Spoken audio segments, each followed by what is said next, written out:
So there's this show, right? Rick and Morty.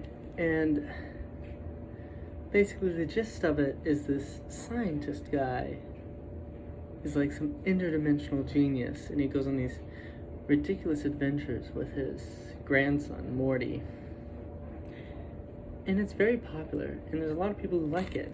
And I was actually just talking to someone a little bit ago who was telling me that they watched the show with their mom, and I was like, oh, that's kind of peculiar. Did you like the show? And they're like, yeah, I like the show. I like the jokes. That's what they said to me, and I was like, God, I had no idea they were such a genius. I mean, because like, I mean, I want to like Rick and Morty, but I just don't get it.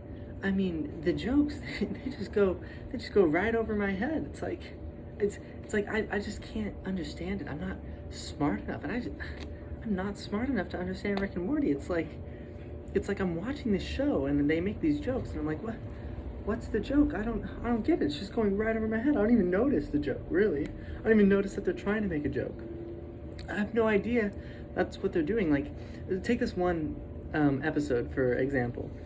Rick turns himself into a pickle, okay?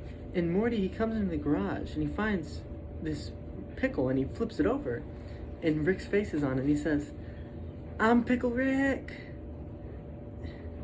And I'm just sitting there like, okay. What? Like, it just goes, I don't get the joke. I'm like, what's the joke? Is there a joke here? It's just going right over my head. I just can't understand it. It's too high concept for me.